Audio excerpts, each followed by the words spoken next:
What's up, y'all? It's Drewski, and I've teamed up with Mountain Dew to produce a hilarious new basketball podcast called The Dew Zone with Drewski. Learn the backstories of your favorite ballers and celebrities like Jamal Murray. Did you have like a favorite team? Was it the Raptors at the time or no? Was the Raptors even started around that time? Come on, bro. I ain't that old, fam. You talking like I'm 50. Taylor Rooks, Asia Wilson, and many more. You won't want to miss this. Listen to The Dew Zone with Drewski on Apple Podcasts, Spotify, and wherever you listen to podcasts. It's a brand new football season. Antonio Brown is on the Raiders. Le'Veon Bell is with the Jets. Odell Beckham is in Cleveland. The one thing that hasn't changed is where I'm putting my money down on all the games. MyBookie is the place to bet on football every weekend. Our Blue Wire podcasters are using mybookie.com/Blue Wire to sign up this year. MyBookie has better bonuses and more prop bets than any other sportsbook, period. This year, they're hosting the first online handicapping super contest. First place is guaranteed to win at least $100,000, and it only costs $100 to enter. All you got to do is pick 5 NFL games against the spread every week to climb the leaderboard and score your share of the huge cash prize pool. MyBookie has live in-game betting on every NFL game. They've got the most rewarding player perks in the business, and for you fantasy guys out there, you can even bet the over-under on how many fantasy points a player will score each game. Visit MyBookie online today. That's MyBookie, MyBookie. And don't forget to use the promo code BLUEWIRE when you're creating your account to claim the bonus. Bet, win, get paid. The Timeline is a Blue Wire podcast. But I can only imagine that it would be just a rush of emotions, something just unbelievable, something that you've been dreaming for your whole entire life. I dreamed of that moment every time I've watched NFL drafts, NBA draft. You always dream of your phone ringing and picking it up and a team on the other line saying they're going to pick you. So I haven't experienced it yet, but I can only imagine that the feeling is like no other. The 11th pick in the 2019 NBA Draft, the Phoenix Suns select Cameron Johnson from the University of North Carolina.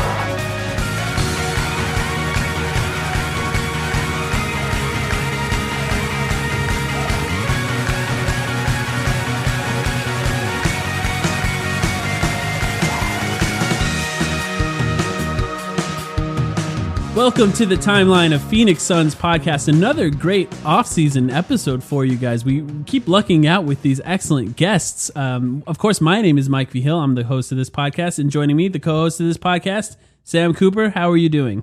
I'm doing pretty well, Mike. Let's get into it. I am excited, I should say, for the guests we have today. The other stuff we're going to talk about is the epitome of August content, but we'll get through it. We have to talk about it. Somehow, Devin Booker became a national basketball story for making a joke about a double team in a pickup game. And now, as I was saying to Sam earlier, we were talking about this. It's actually required that you make an opinion about this on Twitter now. I think they delete your Twitter account if you don't describe exactly how you feel about being double teamed in a pickup game. For those who don't know the story, Devin Booker was running a pickup game that was posted online by, I believe the account was called Swish Culture or something like that. And basically there's a couple NBA players that are in there. Tony Snell, I saw Joakim Noah, Ben Simmons, missing somebody. Taj Gibson. I find it interesting, by the way. Tony Snell, Taj Gibson, Joakim Noah all get together and play on pickup games together in the offseason, just kind of reliving those old Bulls teams together. You're like, remember when Thibodeau said that one thing to us? But anyway, they're all playing against each other. They hard double teamed. I think this is important. This is not help defense. I've realized the nuance of the difference between help defense and a hard double team is lost on a lot of people on Twitter. It was a trap in the corner on Devin Booker, who immediately was not ready for it, clearly, and said, oh, we're doubling here? I'm just trying to work on my game. And Joakim Noah, in perfect Joakim Noah character, said, oh, yeah, we're double teaming. It's part of the game, which I actually really enjoyed. I really like Joakim Noah. The video game villain that he is. Yeah. Like a programmed response from a CPU. I really wish, Joakim Noah, I actually think there is a place for him in the NBA on the right team. I know that there's rumors that he might go to the Lakers. That makes no sense for me. I think like if he played with the Warriors, I think that would be interesting with the guy, his skill set, good passing, good at setting screens, rebounding, and, maybe not quite the defender he used to be, but, still could possibly defend bigs. I just miss Joakim Noah, so I thought that was a great Joakim Noah to get in the headlines in the offseason is fun for any reason, basically. And when I first saw it, I thought it was funny. My initial reaction was, this is funny. Devin Booker calling out a double team because people just don't really double team in pickup games. It's just not something that you normally do. And somehow it turned into a referendum on his competitiveness and his ability to be a leader. People were calling him a prick. People were saying all kinds. One person called him a prick, and that person is a prick, and they said a lot more. Yeah. Basically, everyone was like, now's my chance to fire off some hot takes on Devin Booker and really knock him down from that pedestal that he's not really on at all. So I guess my first question for you, Sam, is it okay to double in a pickup game? Yes. Yes. I'm sorry if that disappoints you, Suns fans. There's got to be some nuance to this conversation, okay? It's definitely fine to double, even a hard double or a trap, whatever, in a pickup game, and you just got to beat it. Where I have a problem is where this has become, all of these people flooding in who obviously haven't watched Devin Booker, as you were saying, Mike, come in with those hard stances on a player that they don't really know and build up these straw man arguments about a player that, that lacks competitiveness, is just a wannabe Kobe Bryant, can't pass out of the double team when obviously if you've watched the guy play for the past couple of years, that's not true. I don't know, man. The whole thing's stupid. I just think it's amazing that we made Joakim Noah relevant again for a few seconds. You give the people a 2-minute video of Booker just unloading on people. Offensive highlights, and then we're going to focus in on a 3-second clip of Joakim Noah's ass to bring him back to relevancy for a brief period in the offseason is pretty funny to me. But yeah, to answer your original question, it's definitely okay to double. Book's just got to beat it. But I took it as him talking trash and nothing more. Yeah, that's exactly what I thought was funny about it, is if a player is doing anything incredible in a video in the offseason, everyone's like, yeah, they're an NBA player. They're supposed to be amazing.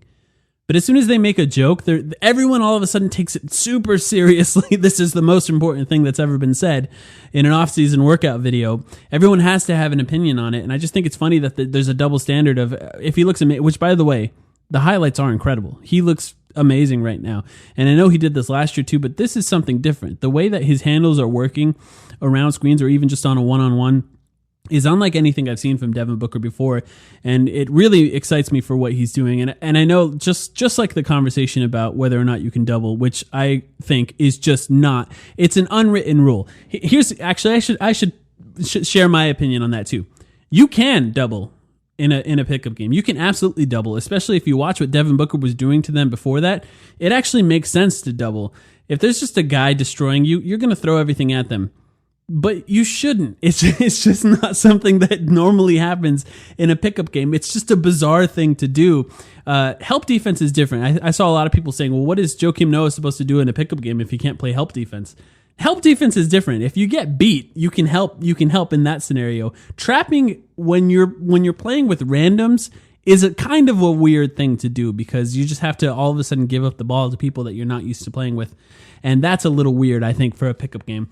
Overall, I think the entire thing, man. Overall, it's a lot like LeBron dunking at his son's game that we talked about a few weeks ago. It just, all of it doesn't really matter at all. And it's just because we have nothing to talk about, right? What would PJ Tucker do? Well, PJ Tucker wouldn't need to double team. Well, no, but if he saw one of his teammates struggling to contain a guy who was going off, the way I see it, you do what you can do to win the game. I brought up PJ Tucker because he just epitomizes, hustle. I'd like to imagine PJ Tucker playing pickup basketball in the summer. Well, actually, he's playing with Team USA, or at least was practicing with them. But I like to think that PJ Tucker would immediately go for that double team. He would put everything on the floor. He would force the offense to beat him. I'm putting, all of this on PJ Tucker without actually knowing what his real stance is. I like to think that he's on my side here. Booker overreacted, but he's still a fantastic offensive talent. He's not a prick, as some people say. He's an incredibly competitive player who wants to win with the Suns. He's a very good passer out of double teams. Let's be clear. A very, very good passer for a young non-point guard, has incredible playmaking abilities. And that's the other thing that frustrates me here, is just this narrative that won't die about Booker being an empty calorie scorer. I think what people don't really take into this when they give their opinions on it is when you get to the gym, when you're working on stuff, there's two different types of working out to me. There's pickup games where you're just playing pickup game, the flow of the game. And there's times where I get to the gym and I say, I'm working on my 3-point shot today, and I'm only going to shoot 3-point jumpers, and I'm going to do everything I can to try and work on that today. And I think a lot of times these players go into an off-season workout like that, and they say they're going to focus on one thing. This is what I need to improve on this summer, and this is what I'm going to get good at going into the season next year. And what they don't think about when they're watching these clips is that that's likely what Devin Booker was doing. I want to work on attacking off the dribble. I want to work on isolation, getting to the rim, or whatever it was. I'm not sure. It looked like handles to me. That's what he's been working on this year, and pull-up threes. He was shooting a lot of pull-up threes. And when you have something that throws it in your face like that and changes it, you do have to react. You do have to just change your game.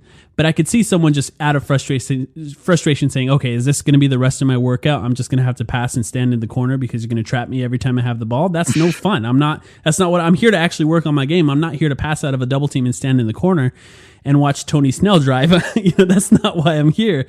So I understand it from both perspectives, but overall, I think the dumbest part is the fact that everyone had to have an opinion on it and had to make it just an overall career story about Devin Booker and how who he is and what he is as an NBA player is now reflected in a 3-second video of him making a joke about a double team.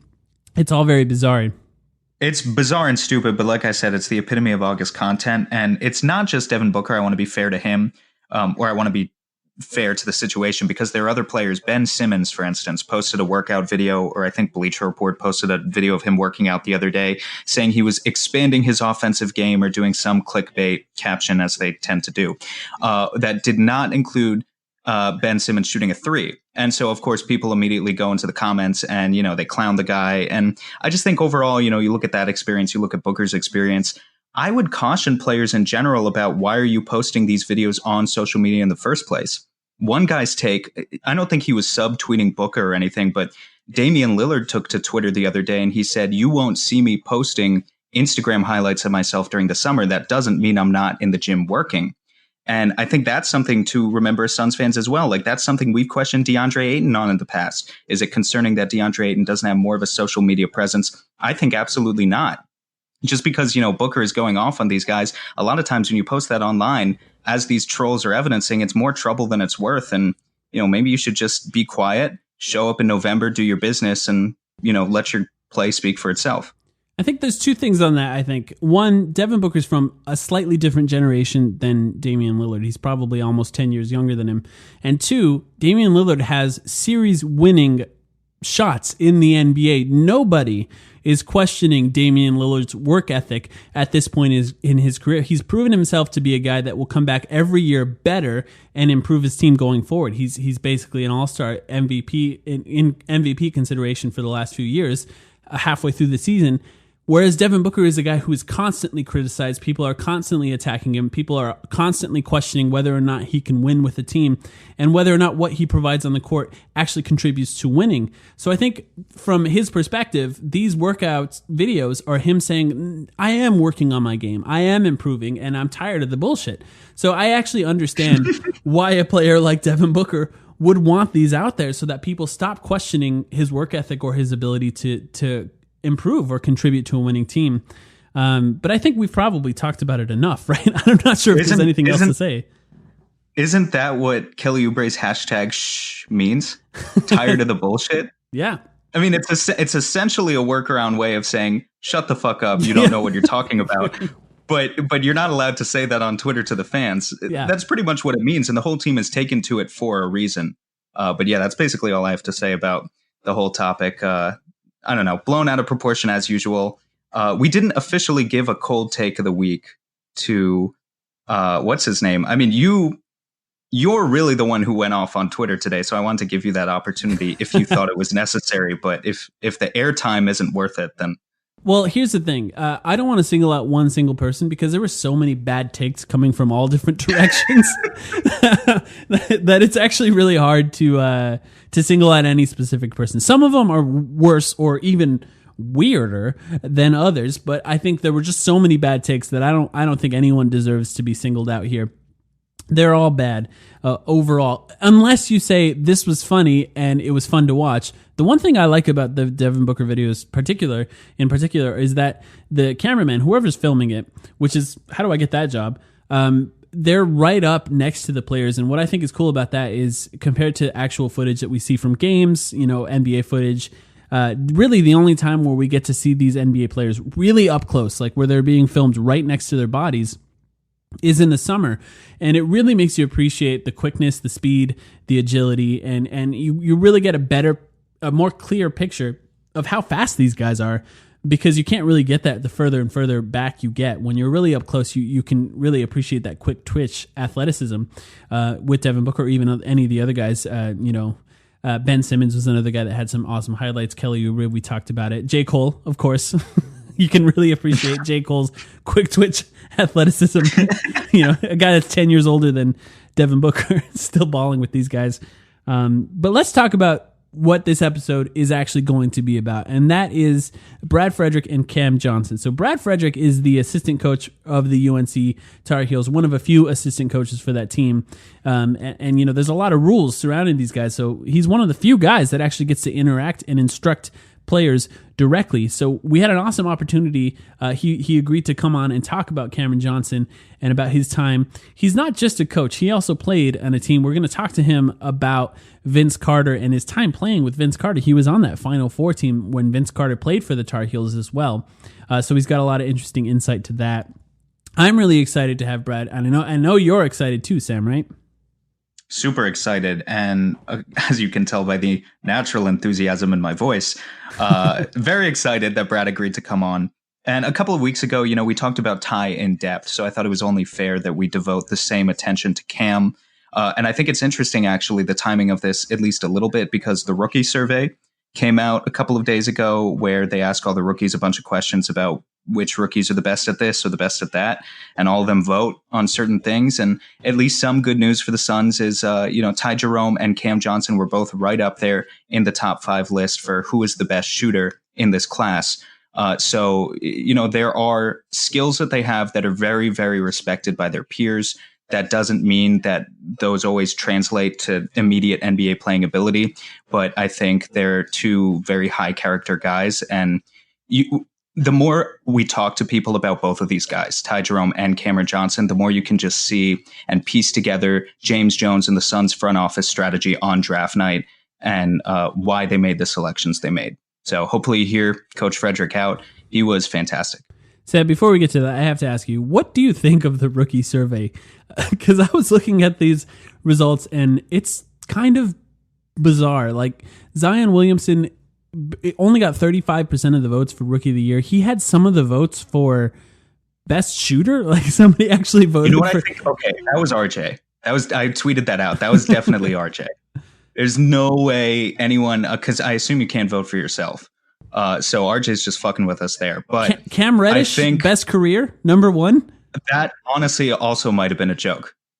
I don't know if I believe that the players actually think Cam Reddish is good, given that they were up close and personal watching him brick threes all season long. Not to mention layups. Guy shot 35% from the field.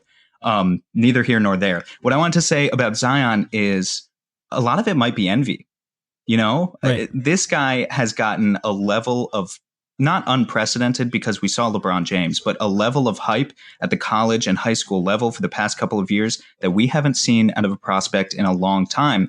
And so a lot of guys, I don't know, I mean, this is just me guessing, but they might be like, screw that dude. I'm going to vote for the underdog here if I have to choose who I think is going to be the best. Yeah, I look at some of the results and I'm like, are these guys watching different games than me? Devin Booker actually also got votes for the favorite player in the league, which was interesting. He was the 5th most. So he was tied with James Harden. Steve Nash. Ty Jerome voted for Steve Nash. That's hilarious. Yeah, I can't believe we buried that this far and haven't mentioned it yet. Yeah, we got to talk to his dad about Steve Nash, and then he voted for him. So I'd like to think we had some influence on that, of course. That's a good way to pander to Suns fans is pick a guy. First of all, he's not even in the league. That's the question. Who's your favorite player in the league? And he still picked Steve Nash. He's not even in the league. He's been retired for years. So shout out to him there. So we'll switch over, of course, to Brad Frederick. He's going to talk about Cameron Johnson. We all know about Cameron Johnson, best shooter out of the draft. That's what everyone talked to him about. We're going to get some more insight as to what kind of player he is, what kind of man he is, and what he's going to look like with the Suns going forward. For those who don't know, just a basic breakdown of Cam Johnson's college career. He started at Pitt, and he redshirted his freshman year due to an injury. He graduated in 3 years, which was 2 years of eligibility played at Pitt. And then he was a grad transfer to UNC, and he started at UNC the same year that Brad Frederick started as an assistant coach at UNC. So these guys, their careers were tied. The 2 years that Brad was an assistant coach were the 2 years that Cam Johnson played with UNC. So he has a lot of really interesting insight into Cam Johnson. And it sounds like it was one of the first players that he worked with as an assistant coach for the Tar Heels. So I think you guys are really going to enjoy this interview. We'll get to it right after these ads, and you'll get to hear some awesome information about Cam Johnson. If shaving is a terrible experience for you, we've got you covered at Blue Wire. Our podcast network is teaming up with Harry's to make sure our listeners are shaving comfortably. Go to harrys.com/Blue Wire to save $10 on a value trial set, which includes a 5-blade razor with lubricating strip and trimmer blade, rich lathering shave gel, and travel blade cover. You get all of that for just $3 shipped right to your door. Enough with the low-quality razors from convenience stores. It's totally worth trying Harry's. Sign up today. Harry's has fixed shaving by combining a simple, clean design with quality and durable blades at a fair price. Harry's founders were tired of paying for razors that were overpriced and overdesigned. Harry's bought a world-class blade factory in Germany that's been making quality blades for over 95 years. Join the 10 million who've tried Harry's. Claim your trial offer by going to harrys.com/Blue Wire. All of Harry's blades come with 100% quality guarantee. If you don't love your shave, let them know and they'll give you a full refund. Remember, harrys.com/Blue Wire to redeem your razor for $3. Guys are terrible at taking care of their health. Whether it's a knee injury, bad back, or something worse, guys are usually more comfortable rubbing some dirt on it than seeing a doctor. The same is true for erectile dysfunction. Studies show 70% of guys who experience ED don't get treated for it. Thankfully, Roman created an easy way to chat with a doctor online. With Roman, you can get medical care for ED, if appropriate, from the comfort and privacy of your own home. You can handle everything online in a convenient, discreet manner. Getting started is simple. Just go to getroman.com/Blue Wire and complete an online visit. If your doctor decides that treatment would be appropriate, they can prescribe genuine medication that can be delivered in discreet packaging right to your door with free 2-day shipping. Guys, go talk to the doctor. Erectile dysfunction can be tough to tackle, but it's really important to get checked out. With Roman, it's easy to connect with the doctor. Just go to getroman.com/Blue Wire to get a free online visit and free 2-day shipping. That's getroman.com/Blue Wire for a free visit to get started. getroman.com/Blue Wire. Very excited about this. Joining us is Brad Frederick. Brad Frederick is the assistant coach of the UNC Tar Heels for the men's basketball team. Of course, the assistant coach for Cameron Johnson, our draft pick. Brad, thank you so much for joining us. Happy to be here.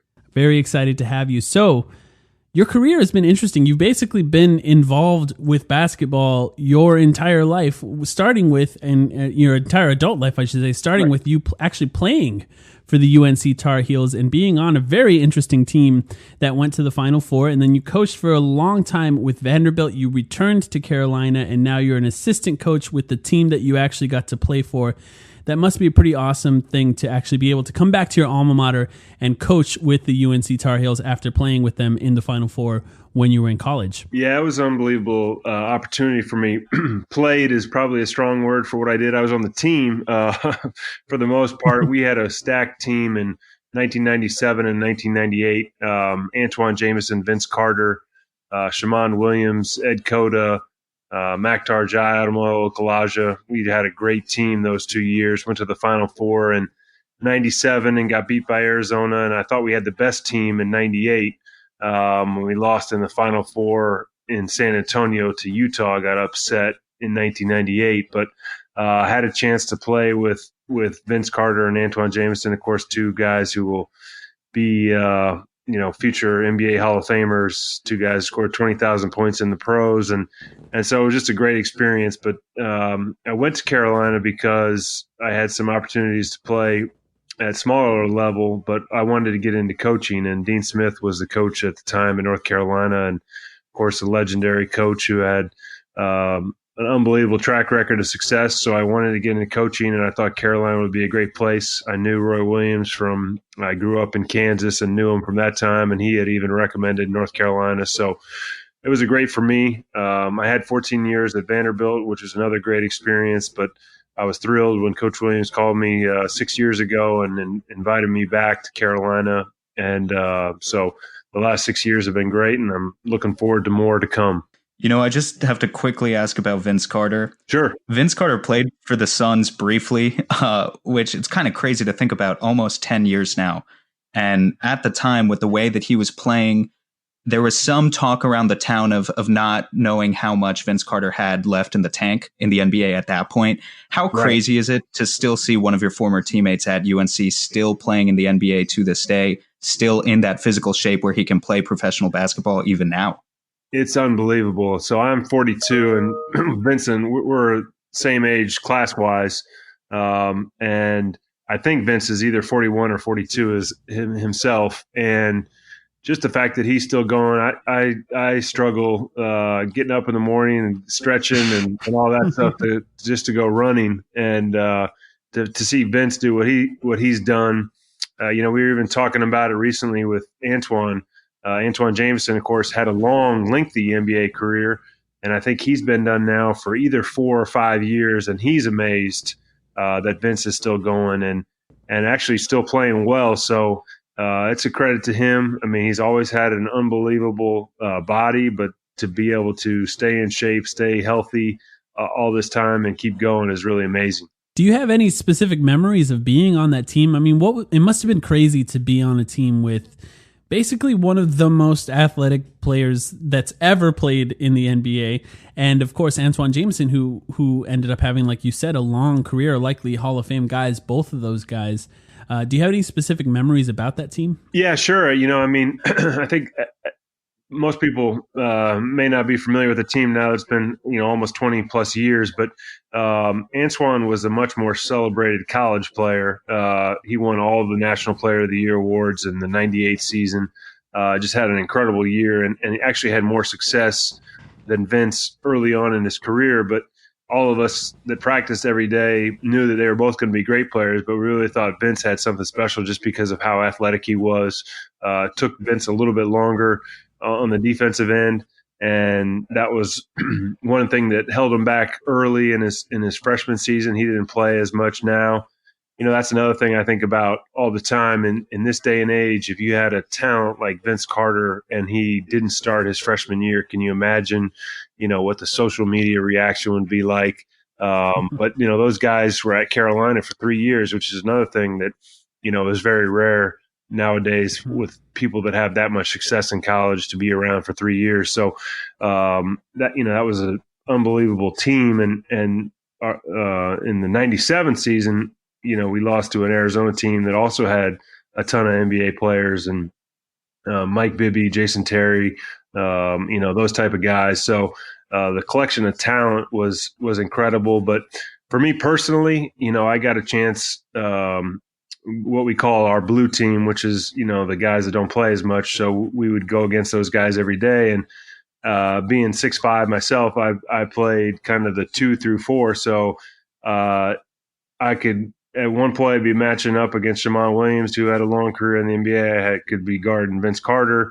I could be guarding Antwan Jamison. So it was kind of murderer's row as far as going up against those guys. But I got dunked on by Vince, almost every day. And very early on, I said, there's really nothing to worry about because I see him dunking on Tim Duncan and all these guys. And so I told people when Vince was a rookie, it was my first year out of college, and I was on staff at Vanderbilt, and I said, I'll take Vince versus the field, and I guarantee he's going to win the dunk contest. And that was the iconic dunk contest where, he kind of stamped his mark as one of the premier dunkers in the NBA. And so just a thrill to play with those guys, and both of them and everybody else on that team was just absolutely great guys. And then, of course, the chance to play for Dean Smith, too, was something special. So after a memorable playing career, you basically immediately shifted over to the coaching side of things. You worked with Kevin Stallings at Vanderbilt, who's a great coach, for over a decade. And then, like you said, you returned with Roy Williams to UNC. First, not as an assistant coach, but you spent 4 years as a director of basketball operations. From a fan perspective, I think a lot of us might not know exactly what goes into that. So could you describe that role, maybe compare it to your duties as assistant coach a little bit, and just what goes on in the day-to-day for your first 4 years there when you returned to UNC? Sure. So, yeah, I mean, I think a lot of people, even when I made the move, I was an assistant at Vanderbilt, and I was actually the longest tenured assistant in the SEC. I was there 14 years. And so, but the chance to come back to Carolina, come back to my alma mater, the chance to work with Coach Williams, of course, who's an unbelievable coach, and met my wife here in Chapel Hill at school. And so just a chance to come back to Chapel Hill was something special. And I thought at the time that they had a staff where somebody could move up. And CB McGrath ultimately left after 4 years to take the Wilmington job. And, I had hoped maybe that would happen faster, but it was still great. The biggest difference, obviously, from the director of operations to being an assistant coach is as an assistant coach, you can recruit. And as assistant coach, you can be on the floor working with players. So as a director of operations, a lot of the behind the scenes work, I could have input in the coaching staff meetings, have input to the coaches, do film breakdown, do scouting breakdown, but could never directly instruct the players. So it is a different position. But, it was still for me a great chance to be around a Hall of Fame coach in Roy Williams and unbelievable staff. Steve Robinson has been with Coach Williams for 25 years. Hubert Davis played 12 years in the NBA. An outstanding guy. So just a chance to be around the staff. CB McGrath had been with Coach for a long time too. So we have a great staff. Like right now, outside of myself, we still have Steve Robinson and Hubert Davis on staff.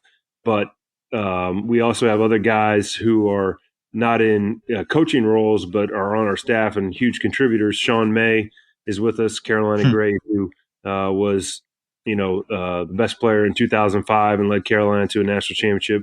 Kendall Marshall, who was drafted by the Suns, is on our staff too. And so just a chance to be around those guys every day makes it special. But it is a little bit of an adjustment, going from being on the floor every day with the players to being kind of more behind the scenes. So I was thrilled as actually we were in Phoenix, Arizona in 2017 for the Final Four when we won the national championship over Gonzaga, and CB McGrath had just been hired as the UNC Wilmington coach during the Final Four. And so I thought at the time that I might have an opportunity to move up.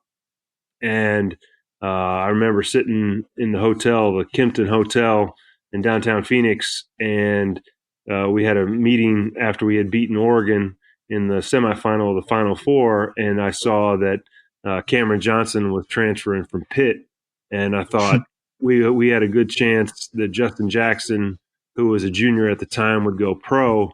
And I thought, here's a guy who he had played great against us in the Smith Center, made a ton of threes, and I thought if we had an opportunity to recruit Cam, he would be a great fit for us. And so that was kind of the very first thing I did. I hadn't even been named assistant coach yet, but kind of the very first thing I did was start focusing in on Cam. And of course, we were fortunate to land him, and he had a great 2 years for us. Cameron had a really interesting career. Even, out of high school, he was 6'2" as a junior. Now he's a 6'9" forward. And of course, he went to Pitt. He redshirted his freshman year due to injury, and then he transferred after 2 more years, which basically was 3 years at Pitt, where he got his bachelor's degree and was able to transfer after some weird chicanery, was able to play at UNC. Right. And basically his arrival at UNC, obviously, just as you described, lined up with you finally being able to coach with your alma mater. What was your initial impression when you finally got to be around him and really got to coach him? I was talking to Sam before we started recording. I was just saying it really seems like coaches love Cameron Johnson. Every coach that talks about him seems to really love him. What was your impression of him when you finally got to be around him and coach him? So, like you said, there was a lot of initial roadblocks in us recruiting Cam because we were another ACC school. And so it was kind of a long recruiting process. But once we finally were able to get Cam to where we could talk to him on the phone, where we could bring him to campus for an official visit, we brought him to campus not knowing whether or not he would be cleared to play right away. And, just in talking to Cam over the phone and talking to his father, Gil, who had played at Pitt, you can just tell right away what an unbelievable kid he was. And having worked, for me personally, having worked with Coach Stallings for 14 years at Vanderbilt, he was at Pitt. I knew their staff at Pitt, and they all had great things to say about what a great kid Cam was. And so that part was easy. But when you first meet him and you talk to him, you're instantly impressed by what a great kid he is, what an outstanding student he is. I mean, there are a lot of grad transfers these days, but there are not that many who graduate in 3 years on their own. And that was what was so special for us about getting Cam. Was not only was he a grad transfer who could come in and help us, but he was a grad transfer who could come in and play 2 years for us. And so, when we got Cam, there was some consideration. I think that people thought he might have a chance to be an NBA player. But I don't think many people thought he would be, just there for 1 year. So, again, the chance to have him for 2 years was great. But that is besides Cam being an outstanding basketball player, I mean, that is one of the best things about Cam is he is just an incredible kid. I mean, I tell people all the time, all the NBA teams, when they're doing their pre-draft evaluations, and they would call and ask about Cam, and they always go over, regardless of who they're talking about, they go over, does he have any trouble off the court? Is any trouble with partying, with, drinking, with anything like that? And Cam is absolutely zero maintenance. We never had to check him on class. He graduated, got his graduate degree in 2 years. He was an outstanding student. He was a role model for the program that he got. And I also told all those people that if you really want to be impressed by Cam, you should pull up on YouTube his senior speech that he gave after the Duke game. So all our seniors, it's Carolina tradition, get to speak after our senior game. And there have been some great speeches over the years. Marcus Page, Tyler Hansborough come to mind as two people who gave great speeches. But Cam was just off the charts, right after the game. Delivered an unbelievable speech, never stuttered, never stammered, looked everybody in the eye, and was just super impressive. And that's what kind of kid Cam is. That's what kind of person he is. So I think everybody with the Suns organization is going to find out right away how special he is. And he'll be a great guy in the locker room. He'll be a great guy off the court. He'll be a great guy in the community. Well, and frankly, you're a guy who's coached your fair share of NBA players at this point, or college athletes who went on to become NBA players. Between Cam's 4 years and change of college experience, between his experience in the ACC, which is obviously such a tough conference, and playing in games that matter, how would you compare his maturity level to not necessarily guys you've coached in the past, but just to the average NBA prospect, the average rookie entering that league? Yeah, so I think that was one thing, when we, in talking to Cam and Gil, his father, throughout the process, we thought that Phoenix was going to be a possible landing spot for him because they had expressed an interest in having somebody who could come in and play right away and make an impact right away, not somebody that they had to develop. And, like you said, Cam was a late bloomer. He had a growth spurt late. Basically, Pittsburgh was the only offer of any magnitude he had coming out of high school. And that was mainly because he was a Pittsburgh area kid. His father had played at Pitt. And so, it was something where they took him and thought, well, here's a guy who might develop. And Cam just kept getting better. And then when we got him, he was coming off some injuries. And so he struggled a little bit his first year in terms of getting healthy. And over the summer before his final year of eligibility with us, which was last year, he was able to have surgery on his hips, and that made a huge difference for him. And everything we've heard from the doctors has been that the surgery went great, and he's only going to continue to get better. So, Cam has kind of a reputation of being hurt, but I think this surgery on his hips was huge for him. He didn't miss any practices last year. He didn't miss any games. He had one game against Virginia where he stepped on somebody's foot and went down. But other than that, he was healthy the whole year.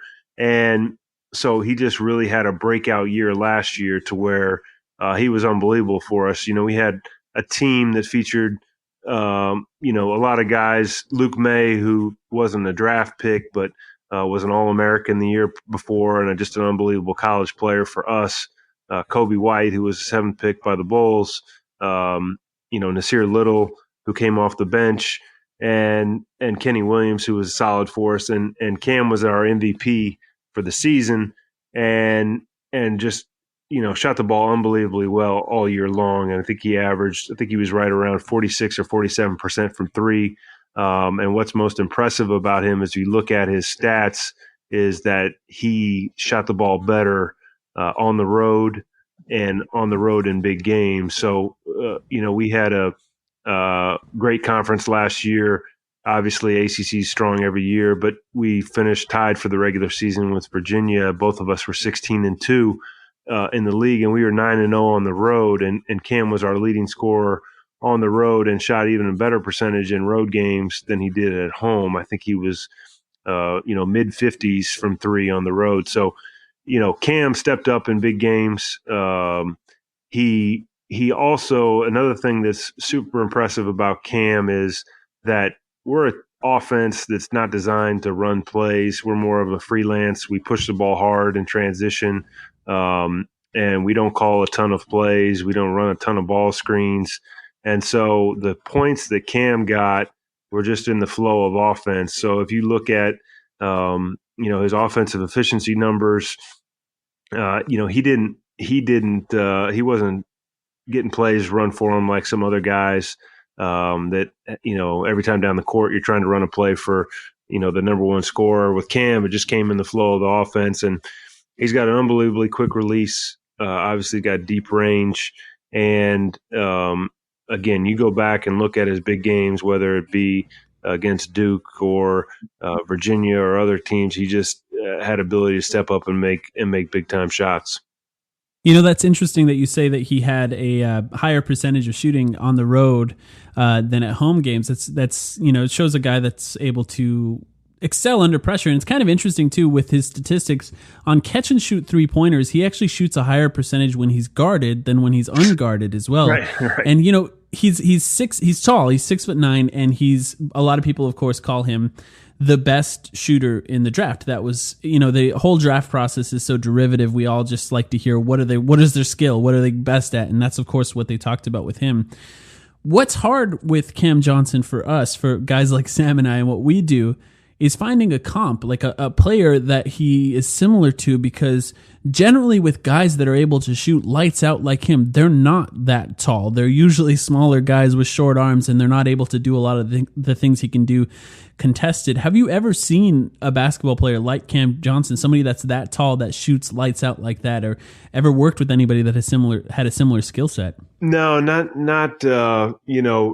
not that it was as good a shooter at that size. I mean, didn't have a ton of NBA success, but when I was at Vanderbilt, there was a kid, John Jenkins, who was just a lights out shooter. He played some years in the NBA, and I think he was with the Knicks last year, but he was 6'5", and at Carolina, of course, they always talk about Wayne Ellington being, one of the best knockdown shooters in recent memory, Reggie Bullock as well. But both of those guys, like you said, are 6'5", so it's rare, to be a 6'9" wing. Luke May made a ton of threes for us, but he was 6'9", playing either the 4 or the 5. And so I think part of that is just, like you said, Cam was 6'2" and had developed guard skills and could shoot, and then caught the growth spurt, and his stroke has stayed the same and probably gotten better. But, besides being a great shooter, Cam does some other things well. Obviously the first thing people think about is his shooting, but he is a good rebounder. He's a good passer. And for us, the most, obviously shooting is the number one thing, but he just knows how to play. And so, it's not something where, Phoenix is going to get somebody who has to come in and learn how to play. It's not something where, he's going to struggle to pick up offense. Cam's a guy who's got a lot of playing experience, played in multiple offenses, and so he can step in right away and should be able to figure out offense right away. Yeah, I wanted to give him some credit outside of his shooting, because too often that's all that people talk about. Right. His offensive rebounding numbers skyrocketed once he got to UNC. His passing has always been consistent. It looked, again, just from the numbers, that he played the passing lanes a lot more this past season. And, none of this stuff happens by itself. I think there was sort of this notion when Cam came to you guys from Pitt that he was just a shooter, but probably you worked in order to, get him to develop all of those skills. So just, can you talk a little bit about what was the plan when you first saw Cam, 2 years ago, and how you really wanted to develop those skills out of him? Yeah, I think the biggest thing for Cam in terms of growth was just, getting healthy. Like I said, he lacked mobility. And so our strength and conditioning coach, Jonas Saratian, our trainer, Doug Halverson, they did a great job working with him. And Cam was extremely dedicated. He is a hard worker. Being a graduate student is certainly easier than being an undergraduate student as far as time management. But Cam spent hours upon hours down in our facility working on his game, working on his flexibility, working on his strength. And I think that made a huge difference for him. And then I think the other thing was, when we got him, Coach Williams told him, we don't want you to just be a shooter. We want you to grow your game. We want you to be an all-around complete player. And so, again, I think that's part of just the way we play. What Coach has always encouraged is guys to be awesome offensive rebound. Every year our numbers are up in the top 5 in the country in terms of going to the offensive boards. And so that was an area of Cam's game that can improve just by something that we emphasize. But he did work a ton, and even coming off his surgery last summer, he worked a ton. He worked with our coaches every day. He worked with Hubert Davis every day on his shot. And it's just something that just kept continuing to grow and grow. And I think the biggest thing for him was just, the surgery allowed him to be more of an athlete and to get lower. He became a better defender. And that's something that just, I think, again, everything we hear from the doctors is something that will only continue to get better. And, Cam will surprise people with his athleticism. He'll drive in and dunk on people, had some impressive dunks throughout the season, but nobody ever really thinks of Cam that way because everybody just thinks of him as a shooter, but he can do other things. Now, it sounds like it didn't surprise you that the Suns were the team that picked Cam, but it did surprise Kobe White. Right. There was that great reaction from the draft. Were you watching the draft, and were you surprised where he was picked? And of course, I'm sure at this point you saw Kobe White's reaction, and what did you think of that? Yeah, I mean, we expected the Phoenix to be interested. Other teams were really interested. I know, a couple of them had talked to us, and I think most of us thought that our staff thought that it would be somewhere between 15 and 30. And so I was definitely a little bit surprised that it was 11. I was ecstatic that it was 11, but, like everybody else, I was tipped off on Twitter that he was going to be drafted before it was announced on TV. So I made sure that I got my family in front of the TV to watch, and it was just awesome to see. I mean, Cam wasn't even invited to the green room, and so he was at home with his family. And I think, he said that was a better experience for him to be around his friends and family when he got drafted. But, Kobe, couple things about the Kobe reaction. One is, a little bit of it was surprise, but Kobe is just one of those guys who's just generally excited for his teammates at all times. He took more happiness throughout the season and seeing his teammates succeed on the court than he ever did. And so it was really cool because Kobe could appreciate how hard Cam worked and what kind of impact Cam made on our team. And so that was really cool to see. Like I said, certainly some surprise was in there. I mean, like I said, I thought Phoenix would be in the mix, but you just didn't know that they would take him at 11. Can I ask you one more question from my end that involves a hypothetical? Sure. Okay.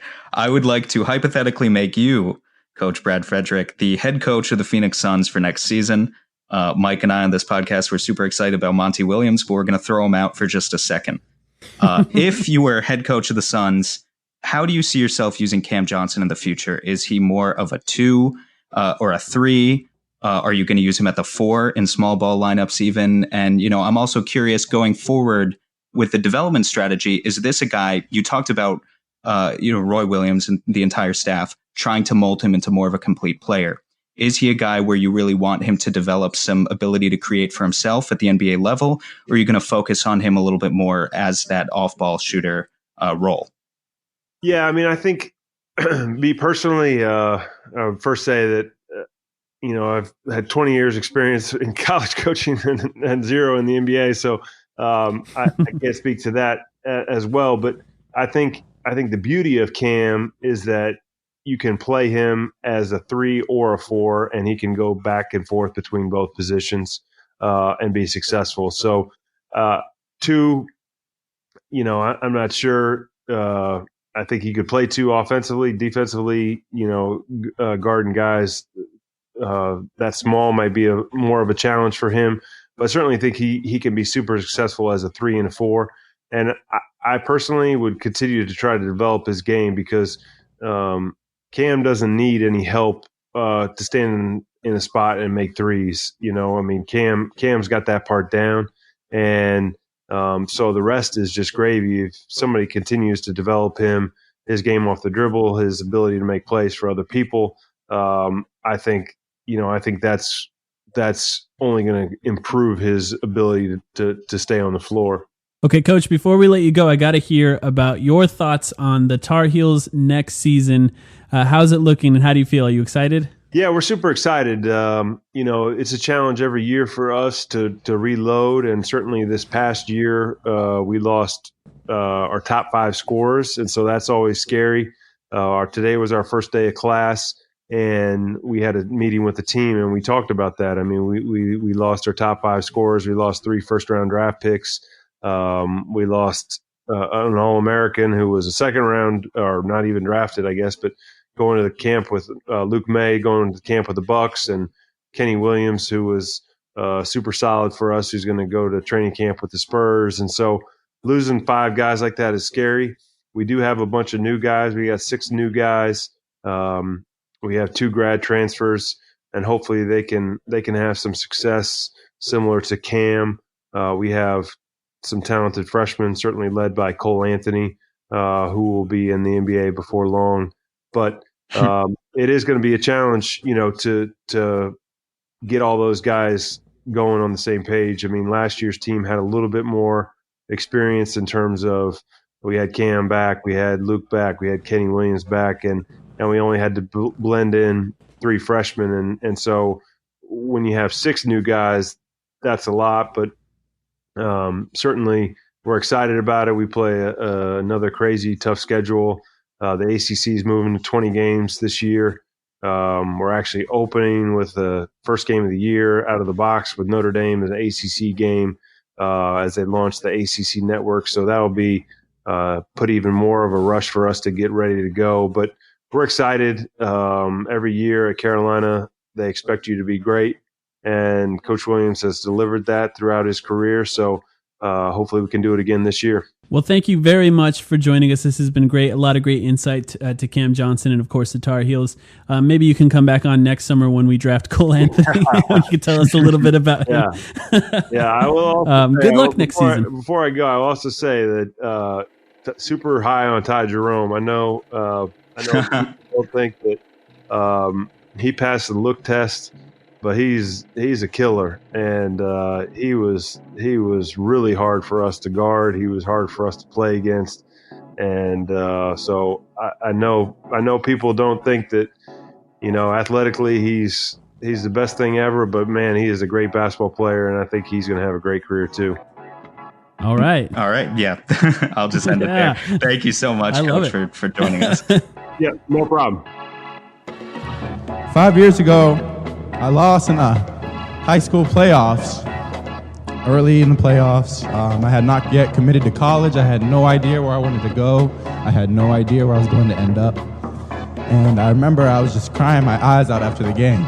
And I was at home in my bedroom just crying. My mom walked into my bedroom, and I couldn't contain it.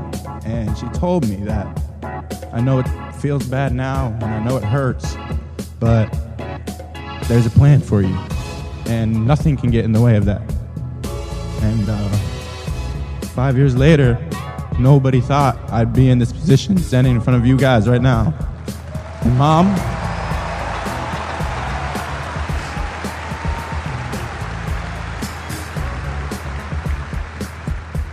she texted me today before the game and said, use this game to wash away some of the pain of that one. And Mom, I just want to thank you, because you couldn't have been more right, and you said it at the time I needed it most. So thank you.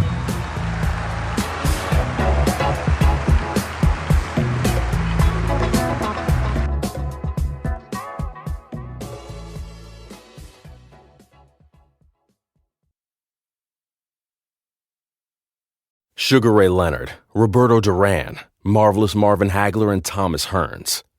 Legends, whose four-way rivalry defined one of the greatest eras in boxing history. Relive their decade of dominance in the new Showtime sports documentary, The Kings, a 4-part series premiering Sunday, June 6th, only on Showtime.